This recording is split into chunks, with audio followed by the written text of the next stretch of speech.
जय श्याराम कृष्ण वंदे जगत गुरुवं भजन भागीरथी ज्ञाविरल पर्वा में आप सर्व आत्मीय बंधुओं का हार्दिक स्वागत है। अभिनंदन। सदा की भांति आज की नित्य सत्संग का प्रसंग है पंचदशी। पंचदशी पर सत्संग सोपान चल रहा है। आज 25वां सोपान है और पंचदशी का एकादश प्रकरण है जिसका नाम है ब्रह्मानंदे योगानंदे प्रकरण। तो ब्रह्मानंद का पहला प्रकरण योगानंद प्रकरण है। पांच प्रकरण है तीनों के, जिसमें ये जो विवेक प्रकरण और दीप प्रकरण के पांच हो गए। अब ब्रह्मानंद प्रकरण के 5 है, जिसमें प्रथम योगानंद प्रकरण पर आज हम चर्चा करने जा रहे हैं। श्रीमद शंकराचार्य भगवान की जय हो। श्री स्वामी विद्यारण्य मुनि की जय हो। सर्व आदि से अद्यावधि पर्यंत आचार्य संत वृंद को नमन करते हुए हम ये ब्रह्मानंद योगानंद प्रकरण शुभारंभ करने जा रहे हैं। श्री गणेशाय नमः। हरि ओम।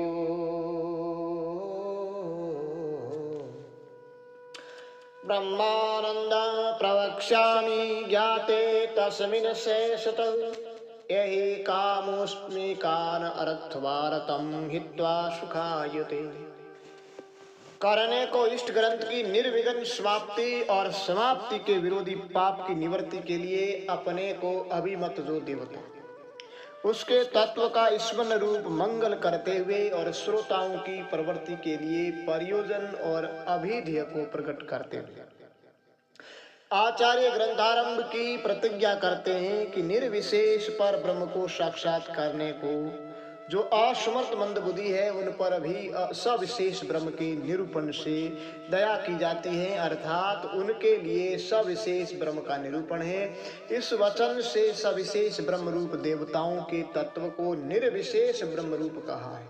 और ब्रह्मानंद को कहता हूँ यहाँ आनंद रूप ब्रह्म के वाचक शब्द के प्रयोग से और जो मन से ध्यान करता है उसको ही वाणी से कहता है।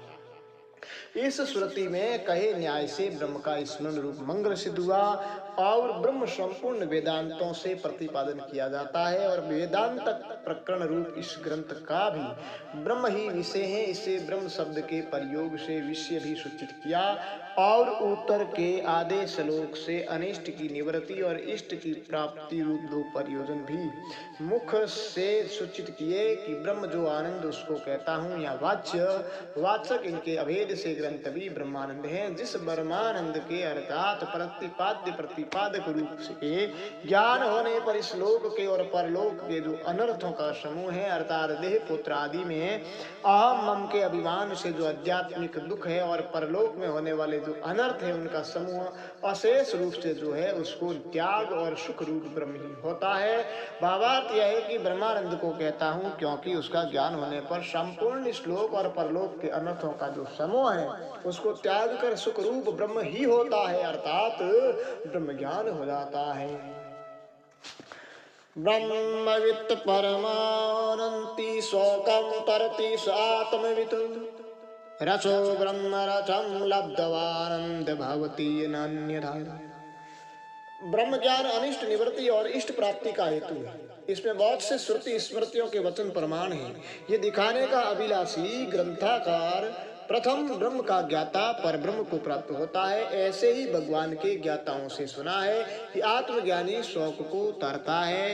हे भगवान, जो मैं सोचता हूँ इससे मुझे आप शौक से पार करो। इन दो वचनों के अर्थ को पढ़ते हैं कि ब्रह्म को वेता परम उत्कृष्ट रूप आनंद ब्रह्म को प्राप्त होता है और आत्मवित जो है भूमा शब्द के वाच्य देश काल वस्तु के परिच्छेद से शून्य आत्मा को जो जानता है वो शौक को तरता, अर्थात अपने संसर्गी पुरुष को जो दे उस शौक रूप संसार को तरता अर्थात लांघता है।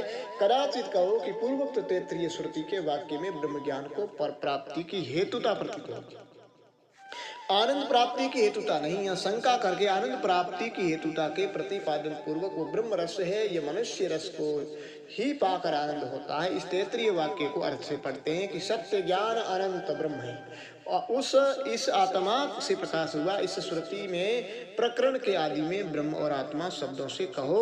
जो आत्मा वह रस है अर्थात आनंद रूप है। आनंद रूप रस को प्राप्त होकर अर्थात ब्रह्म में हूँ ऐसे जानकर आनंद वाला होता है अर्थात अपरिचिन्न शब्द से उत्तम सुख को प्राप्त होता है। और अन्यथा अर्थात ब्रह्म आत्मा को एकता के ज्ञान बिना अन्य साधनों के करने से आनंद का भागी नहीं। भावार्थ यह है कि ब्रह्मज्ञानी परब्रह्म को प्राप्त होता है और आत्मज्ञानी शोक को तरता है और ब्रह्म रस है, रस को प्राप्त होकर आनंद होता है, अन्यथा नहीं। प्रतिष्ठां विदन्ते स्वस्मिन् यदा स्याद्य सोऽभय कुरुते अस्मिन् अनन्तरं सिदत्त तस्य भयं भवेत्। इस प्रकार अन्य के मुख से इष्ट प्राप्ति और अनिष्ट आवृत्ति के बोधक वाक्यों को दिखाकर अन्वय और व्यतिरेक से अनर्थ वृत्ति के बोधक इन दो वाक्यों के अर्थ को पढ़ते हैं कि जिस काल में ये मुमुक्षु विद्वानों के अनुभव से जानने योग्य इंद्रियों के अविषय और अनात्मीय अर्थात स्वरूप से जो अपना नहीं है और शब्द से कहने के अयोग्य निलयन अर्थात निराधार ब्रह्म में अभय को जानता है। क्योंकि श्रुति से में लिखा है कि द्वैत्य से भय होता है, यहाँ भय शब्द से भय का हेतु भेद लिखा जाता है अर्थात जिसमें भय न हो ऐसी प्रतिष्ठा अर्थात संशय विपर्य रहित ब्रह्म में हूँ। इस स्थिति को गुरु के समीप वास आदि से श्रवण आदि के द्वारा प्राप्त होता है।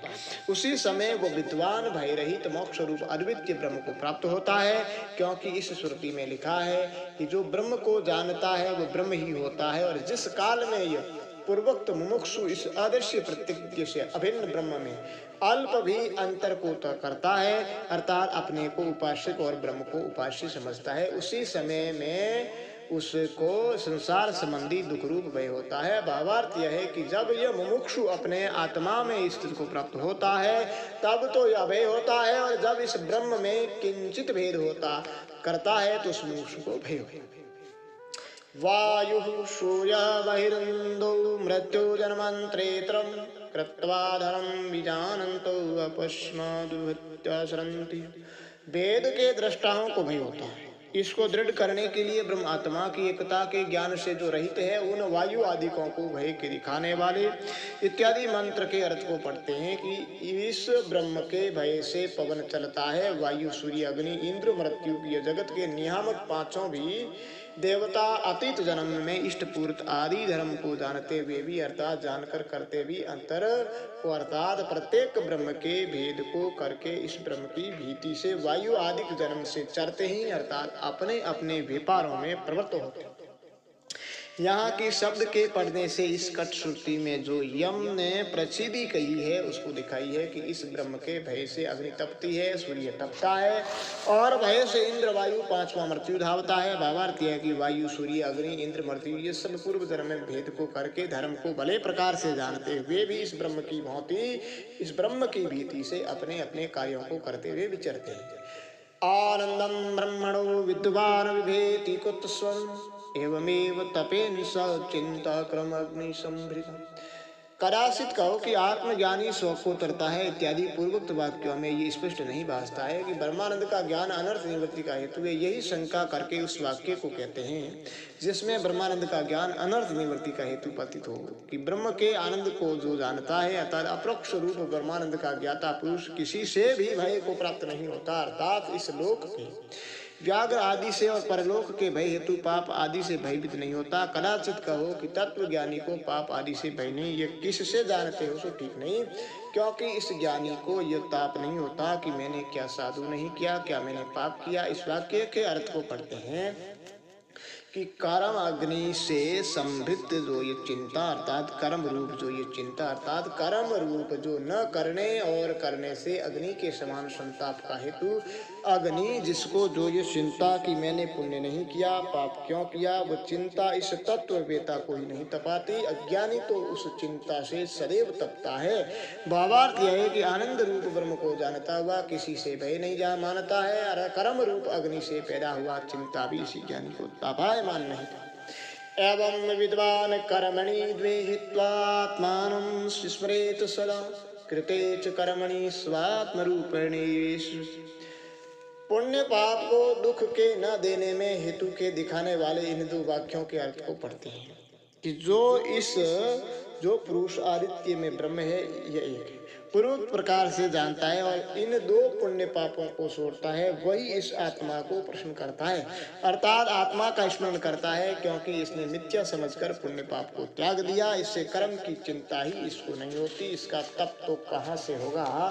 और यही विद्वान किए हुए ही पुण्य पापों को अपने आत्म स्वरूप से ही देखता है कि जो कुछ यह है वो सब आत्मा है, इससे आत्मरूप होने से भी सुख दुख संताप नहीं दे सकते। भावार्थ यह है कि इस पूर्वोक्त प्रकार से जो विद्वान है वो पुण्य पाप रूप कर्मों को त्याग कर सदैव आत्मा का स्मरण करते हैं। इस पुण्य पाप रूप किए हुए कर्मों को भी आत्म रूप से ही देखते हैं। भेद्यते हृदय ग्रंथि सिद्ध्यन्ते सर्व संशया शिहन्ते शास्य कर्माणि तस्मिन् दृष्टि परावरी।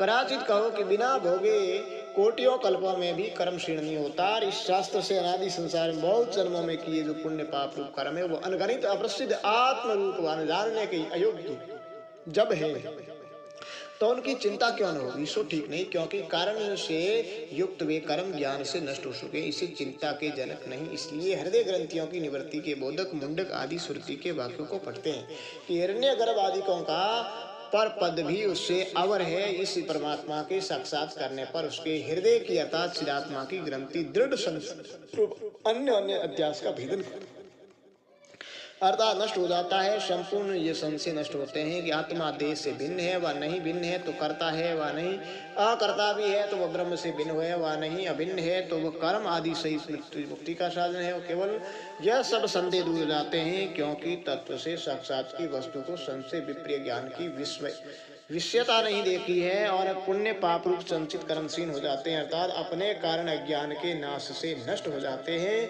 भावार्थ यह है कि ब्रह्म के पद से भी श्रेष्ठ उस परमात्मा के ज्ञान होने पर उसके हृदय की वासनाओं का भेदन हो जाता है, संपूर्ण संशय छेदन हो जाते हैं, संपूर्ण कर्मशील हो जाते हैं। तमेव विद्वान तेति मृत्युं पंतान चेतु ज्ञात्वा देवं पासानिहिषिणे कलेशेन जन्म। कदाचित कहो कि इस जगत में कर्म को करता हुआ 100 वर्ष तक जीने की इच्छा करें, इससे अन्यथा तुझको कर्तव्य नहीं है। कोई कर्म तुझ पे लिपायमान नहीं है। जो विद्या और अविद्या दोनों को संग जानता है वह अविद्या से मृत्यु को तर कर विद्या से अमृत को भोगता। इस श्रुति से कर्म से ही जनक आदि सिद्धि को प्राप्त हुए और जैसे मधु से युक्त अन्न से युक्त मधु औषध रूप है, इसी प्रकार तप विद्या दोनों महान औषध है। इस स्मृति से केवल व ज्ञान से युक्त कर्म मुक्ति का हेतु होगा। ये शंका करके पूर्वोक्त वाक्य में तप शब्द पाप की निवृत्ति का वाचक इससे है कि आंक शब्द अस्थिता पद में पड़ा है वह पाप निवृत्ति का वाचक है और समसिद्धि शब्द से ज्ञान का साधन चित्त की शुद्धि लेते हैं।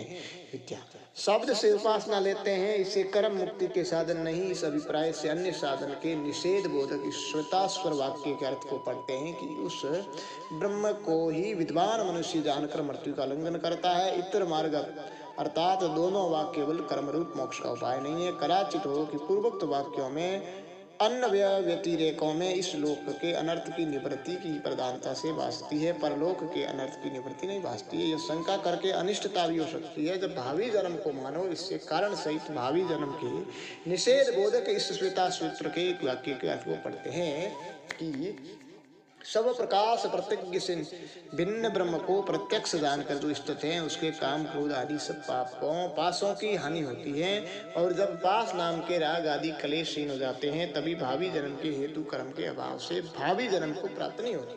भावार्थ यह है कि उसको जानकर विद्वान मृत्यु को लांघता है, अन्य कोई मार्ग नहीं है। और ब्रह्म को जानकर पास की हानि होती है और कलेशों के क्षीण होने से जन्म को प्राप्त।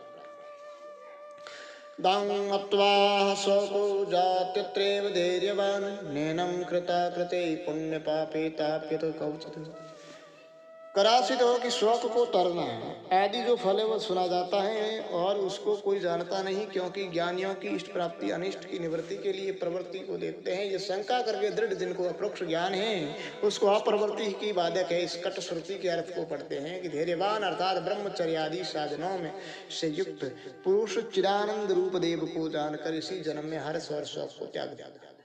कर्म अग्नि से पैदा हुई चिंता इसको दुख नहीं देती है। और पूर्वोक्त अर्थ में विशेषता के बोधक इस याज्ञवल्क्य के वाक्य को जो अर्थ उसको पढ़ाते हैं,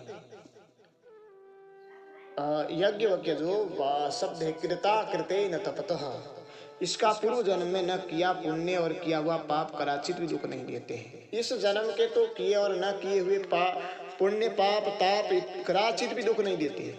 यहाँ ताप शब्द से चित्त विकार अवशेष लेते हैं। किया हुआ पुण्य शुद्ध कर्म रूप विकार को पैदा करता है, न किया हुआ विषाद को, और पाप पुण्य से विपरीत फल देता है ना।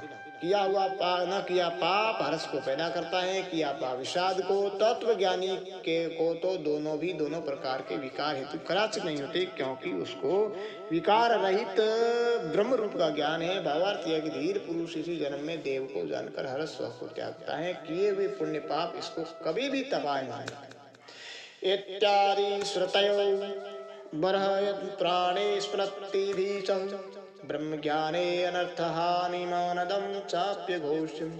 इतने ही वाक्य प्रमाण हैं, अन्य भी इसका वर्णन करते हैं। पुराण और स्मृतियों सहित इत्यादि बहुत सी श्रुति स्मृति ब्रह्म ज्ञान होने पर अनर्थ की हानि और आनंद की प्राप्ति की घोषणा करती है। यहाँ आदि शब्द से इनका ग्रहण है कि इसी जगत में ब्रह्म को जान लिया तो सत्य रूप है, और या न जाना तो मानना से जो पुरुष इस ब्रह्म को जानते हैं वो अमृत होते हैं, उनसे अन्य दुख को ही भोगते हैं। जो देवताओं को जानता हुआ वही भी ब्रह्म हुआ, उस ब्रह्म को निश्चय करके मृत्यु के मुख से छूटता है। संपूर्ण भूतों में स्थित आत्मा को और आत्मा में संपूर्ण भूतों को भले प्रकार देखता हुआ आत्मयाजी यानी आत्मज्ञानी स्वराज्य को प्राप्त होता है, मोक्ष को प्राप्त होता है।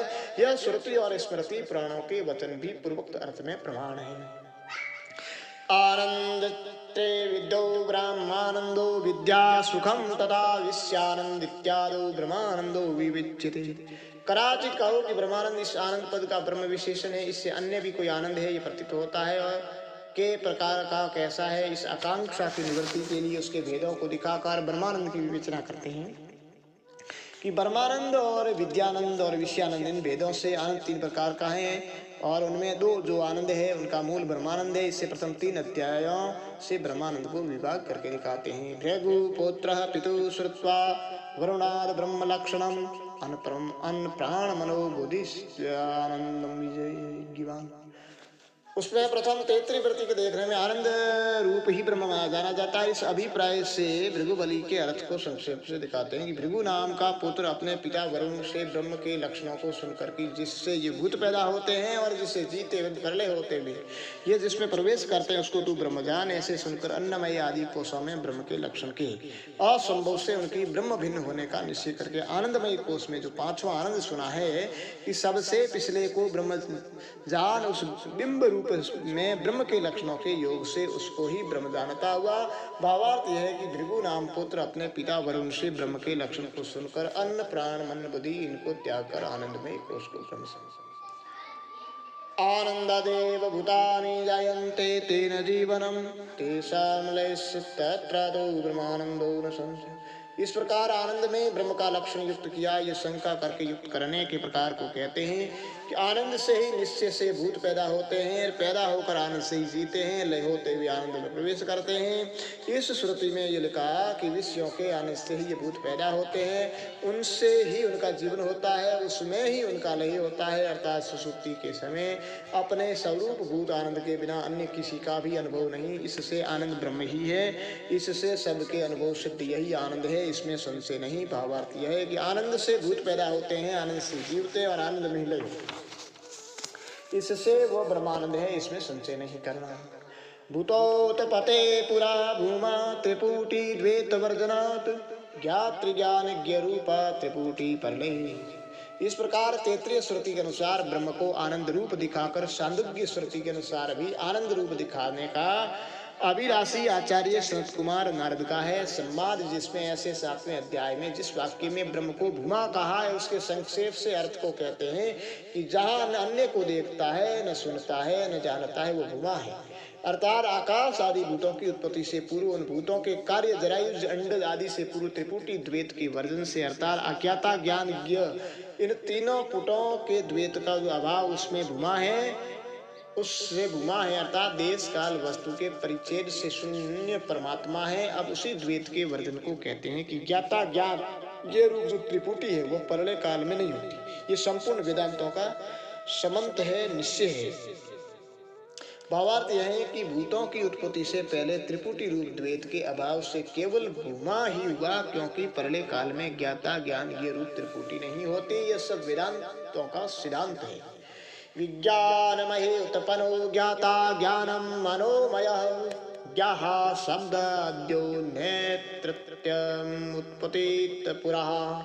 अब ज्ञाता आदि के स्वरूप को दिखाते हैं कि परमात्मा से उत्पन्न जो बुद्धि है वह है उपाधि, जिसकी ऐसा जीव ज्ञान में वो ज्ञाता है। मन में प्रतिबिंबित मनोमय चैतन्य विज्ञान है। शब्द स्पर्श आदि ये प्रसिद्ध ही है। ये ज्ञाता ज्ञान ये तीनों कार्य होने से उत्पत्ति से पहले कारण से भिन्न रूप से नहीं। त्रयभावे तु निद्वैतं पूर्णेव एव अनुभूयते समाधि सुसुप्ति मूर्छा सुपूर्ण श्रेष्ठे पुरातनम्। अब फलित को कहते हैं कि ज्ञाता आदि तीनों के अभाव में द्वैत से रहित पूर्ण ही जैसे समाधि सुसुप्ति मूर्छाओं में प्रतीत होता है, वैसे ही सृष्टि से पहले भी ज्ञाता आदि त्रिपुटी के अभाव से पूर्ण ही प्रतीत होता है। अर्थात सुसुप्ति मूर्छा से उठे मनुष्य को जो द्वैत का स्मरण होता है वह द्वैत रहित अनुभव कर्ता के बिना नहीं हो सकता।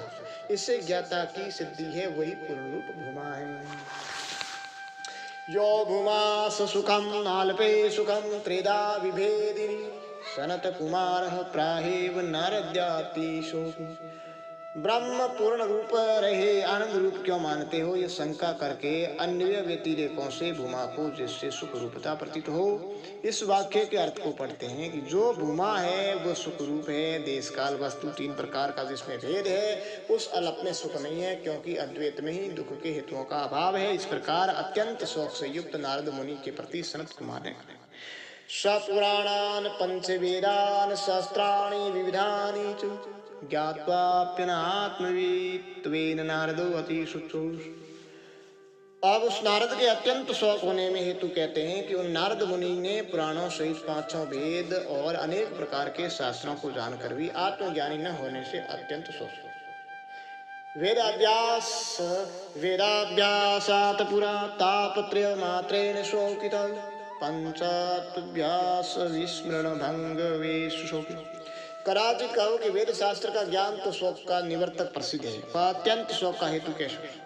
सो ठीक नहीं, क्योंकि वेद के अभ्यास से पहले तो आध्यात्मिक आदि तीनों तापों का ही दुख था, और वेद अभ्यास के अनंतर तो पठित वेद का अभ्यास करना और विस्मरण अपने से अधिक से भंग गर्व अर्थात अपने से न्यून को देखकर अपने को अधिक समझना, इन कारणों से नारद को स्वहं विद्वन् प्रशंसामि शोक पारम न्यात्रम इति युक्तः सुखमेवास्य पारमित्यभ्यधाय।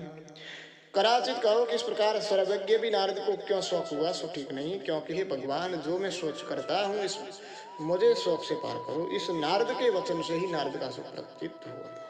इस प्रकार जब शोक निवृत्ति का उपाय नारद मुनि ने पूछा, तब सनत कुमार ऋषि ने भूमा शब्द का अर्थ जो सुख रूप ब्रह्म वही शोक का पार कहा, अर्थात सुख को ही जानने योग्य वर्णन किया। भावार्थ यह है कि हे भगवान जो मैं सोच करता हूँ इस संसार में मुझे शोक से पार करो। इस प्रकार पूछा है कि जिनको ऐसे सनत कुमार ऋषि नारद मुनि के प्रति सुख को ही शोक का पार कर सुखम वेश्यकम शोक सहस्रेण वित्तत्वद दुखमेवेति मत्वाम नाल्पे अस्ति सुखमित्यो। कदाचित कहो कि माला आदि से पैदा हुआ सुख बहुत होने पर अल्प में सुख नहीं, यह नहीं बन सकता, सो ठीक नहीं, क्योंकि विषयों का जो सुख है वो सहस्रों सुखों शौकों से युक्त है। इससे विश्व मिले अन्न के समान अनेक दुख रूप है, ये मानकर सनत कुमार ने अल्प में सुख नहीं ऐसा कहा। ननो द्वैते सुखम माभूद्वैतप्यस्ति नो सुखम अस्ति सेदुर्पल्वेत तथा चित्तटूटि भवि। अब द्वैत के विशेष सुख के अभाव को मानकर अद्वैत में भी सुख नहीं, ये शंका करते हैं कि द्वैत में तो सुख न हो, परंतु अद्वैत में भी सुख नहीं, क्योंकि यदि सुख होता तो विषयों के सुख तुल प्रतीत होता, जिससे प्रतीत नहीं होता, इससे नहीं है। कदाचित सुख की उपलब्धि मानोगे सो ठीक नहीं, क्योंकि अद्वैत में सुख मानोगे तो त्रिपुटी हो जाएगी। ज्ञान ज्ञाता ज्ञेय के बिना सुख नहीं हुआ करता है, तीनों को मानोगे तो अद्वैत की हानि हो जाएगी।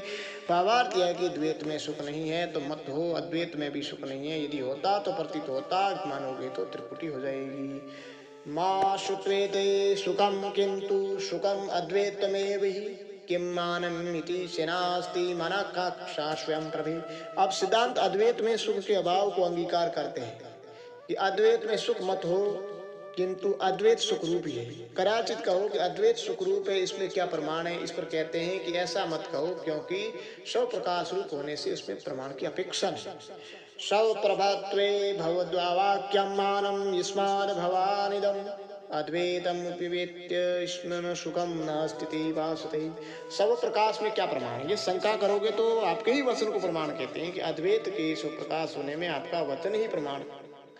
इससे जिससे आप इस अद्वैत को स्वीकार करके भी इससे सुख नहीं, इसको कहते हो, अर्थात अद्वैत को मानकर सुख के अभाव की ही शंका करते हो, इससे ये स्वप्रकाश। न आव्यपेन्द्वैतम तद्वचो अनुदूषणम वच्मीति चेतदा ब्रूहि किमासिद्वैत। कदाचित कहो कि मैं अद्वैत को नहीं मानता, किंतु आपके माने अद्वैत का अनुवाद करके दूषण देता हूँ, इससे स्वप्रकाश की सिद्धि न होगी ठीक नहीं, क्योंकि यदि तू ऐसा कहता है तो अद्वैत से पूर्व किम द्वैतमुत द्वैतमन्यो वा कोटिरंतिम अप्रचिदो न द्वैत्योनुत्पत्ति शिष्यते। किम शब्द से सूचित किए विकल्प को दिखाते हैं कि द्वैत से पूर्व अद्वैत था, वह अद्वैत व अन्य कोई तीसरा था। इन तीनों में से तीसरा तो अप्रसिद्ध है, अर्थात द्वैत और अद्वैत से विलक्षण रूप तीसरा श्लोक में नहीं है। द्वैत से पूर्व द्वैत की पैदा नहीं हो सकता, इससे दूसरे पक्ष को भी नहीं कह सकते, इससे प्रथम पक्ष ही द्वैत है। इससे आपको स्वीकार करना पड़ेगा कि द्वैत से पूर्व अद्वैत था। अद्वैत सिद्धिर्युक्तवे न अनुभूत्येति सेद्वन् निर्द्वष्टान्ता सदृष्टाता वा कोटयंत्रवत्। कदाचित कहो कि प्रयुक्त रीति से युक्ति के द्वारा अद्वैत सिद्ध होता है, अनुभव से नहीं हो सकता, तो ठीक नहीं, क्योंकि अद्वैत की सिद्धि युक्ति से है, अनुभव से नहीं। ऐसा कहोगे तो जिस युक्ति से अद्वैत की सिद्धि है वो युक्ति दृष्टांत रहित है, वह दृष्टांत सहित है, तीसरी कोटि इसमें नहीं हो सकती, अर्थात ये तो विकल्प ही हो सकती। न अनुभूतिर्न दृष्टान्त इति युक्तिस्तु शोभते समदृष्टान्तात्वपक्षेतु दृष्टान्तवद्। पूर्वोक्त विकल्प में प्रथम पक्ष का हास्य से निराकरण मानते हैं कि यह युक्ति तुम्हारी शोभा को प्राप्त होती है कि न अनुभव है न दृष्टांत है, अर्थात अद्वैत की सिद्धि युक्ति से ही की है। ये कहते हुए आपने अनुभव को तो माना नहीं, दृष्टांत बिना युक्ति कुछ भी सिद्ध न कर सकेगी, इसे दृष्टांत नहीं है, ये कहना आपका योग्य है, और दृष्टांत को मानता है तो दोनों वाद्यों को जो समझ है उस दृष्टांत को कहो। अद्वैत परिणयो द्वैत अनुपलम्भेन सुप्तिवतः इति सेत सूत्र द्वैतता यत्र दृष्टान्तमेन।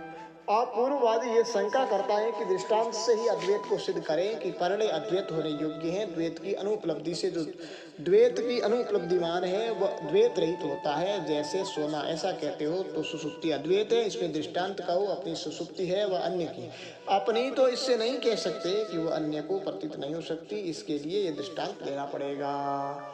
दृष्टान्तः परसुप्ति विश्वभेदोति कौशलम् यह सबसुप्तिं न स्वेत्यस्य परसुप्तौ तु का कथा।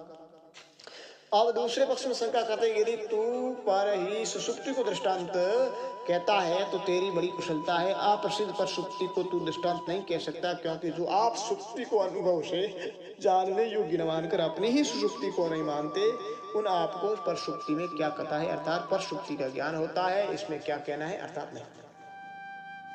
निश्चेष्ट तवात् परः सुप्तो यतः मिति चेतदा उदाहरतुः सुषुप्त से सौप्रभत्वं बलाद् भवेत्। अनुमान से पर सुप्ति को सिद्धि के लिए शंका करते हैं। जैसे चेष्टा रहित होने से अन्य मनुष्य सुप्त हैं, ऐसे ही मैं भी सुप्त हूँ।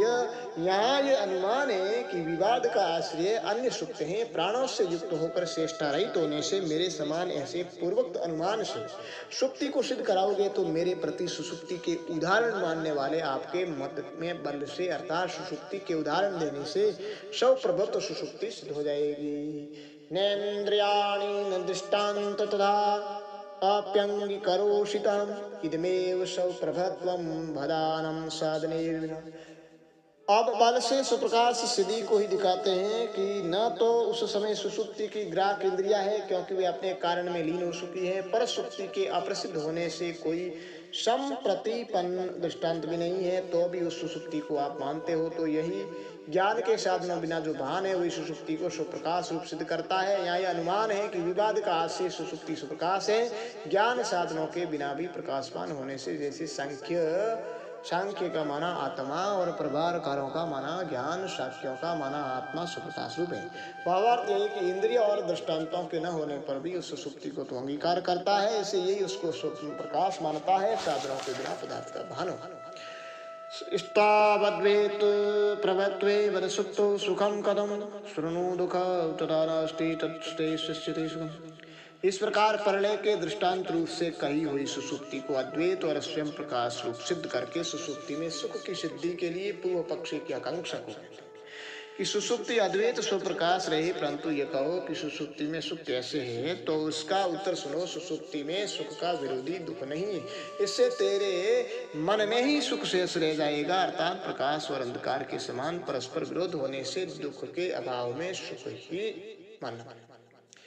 अधः संपयनधः स्यादयो विद्युतरोग्योऽपि अरोगीति श्रुति प्रातः सर्वे जना विदुः। आप सुसुप्ति में दुख के अभाव में श्रुति और अनुभव प्रमाण देते हैं कि जिससे इस जगत रूप सेतु को तरकर अंध भी अंध नहीं रहता, बाणों से बिंदा भी बिंदा नहीं रहता, रोगी भी रोग रहित हो जाता। इससे भगवान यद्यपि शरीर अंध है तो भी आनंद हो जाता है। ये श्रुति देह के अभिमान से पैदा हुआ अंध आदि दोषों का सुसुप्ति में निषेध करती है, और व्याधि आदि से पीड़ित मनुष्य को भी सुसुप्ति में व्याधि के दुख का अनुभव नहीं होता है। यह सब जनों में प्रसिद्ध है। भावार्थ यह है कि अंध आनंद विद्ध अविद्ध रोगी करोगी हो जाते हैं, ये श्रुति कहती है और ये सब जन जानते हैं। न दुख भाव मात्रेण सुखम लोष्ट शिलादसु देह भावस्य दृष्टत्वादितिशेत वचः।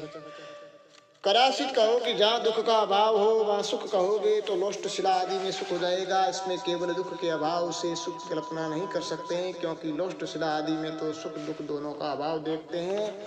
इससे आपका वचन विषम है, अर्थात दृष्टांत दाष्टान्तिक का अनुसारी नहीं है। मुख्य दैन्य विकास भयाम पर दुख सुखोवनम दैन्याद्य भावत लोष्टे दुखाद्यो न भंभवे। आप दृष्टांत की अनुकूलता के अभाव का ही प्रतिपादन करते हैं कि अन्य मनुष्यों के सुख और दुख का उन मुख की कांति और दीनता से कर लेते हैं, अर्थात यह सुखी है प्रसन्न मन होने से संप्रतिपन्न के समान यह दुखी है उदासीन मुख होने से संप्रतिपन्न के समान। इस प्रकार अनुमान से अन्य के सुख दुख जाने जाते हैं, और लोष्ट शिला आदि में दीनता आदि के अभाव से सुख और दुख का उन नहीं कर सकते हैं। इससे वहाँ दुख के अभाव का भी निश्चय नहीं कर सकते। सवज्ञे सुख दुखे तुनोइनि ततस्तु भावो विद्यो अनुभूते उत्तर भावपि नान्यतः। अब पराये सुख दुखों से अपने सुख दुखों की विषमता दिखाते हैं कि अपने सुख दुखों के तो अनुमान करने की आवश्यकता नहीं, क्योंकि वे अनुभव से जाने जाते हैं। जैसे जिस प्रकार उन सुख दुखों का भाव अनुभव से जाना जाता है, वैसे ही उन सुख दुखों का अभाव भी अन्य जो अनुमान आदि है उनसे नहीं जाना जाता, किंतु प्रत्यक्ष से ही जाना जाता। तथा सती सब सुप्तो दुख भाव अनुभूति विरोधी दुखारित्यात् सुखम निर्विग्रम स्यात्। अब फलित का वर्णन करते हैं कि वैसा होने पर अर्थात अपने सुख आदि का ज्ञान अनुभव से होने पर अपनी सुसुप्ति में विद्यमान जो दुख का अभाव वह भी अनुभव से ही सिद्ध है। इसे अपने विरोधी दुख से रहित होने से निर्विघ्न सुख सुसुप्ति में मानता है। महत्र प्रयासेन वृद्धिस्यादि साधनम कुतः संपादिते सुप्तो सुखम चेतत्र अनुभवे। शया आदि साधनों की अन्यथा अनुपपत्ति से भी सुसुप्ति में सुख को दिखाते हैं कि यदि सुसुप्ति में सुख न होता तो बड़े प्रयास से अर्थात द्रव्य का व्यय, शरीर पीड़ा आदि से कोमल शया मंच आदि का संपादन जो सुख का साधन है उसको क्यों करते हो। इससे प्रतीत होता है कि सुसुप्ति में सुख है। हरि ओम।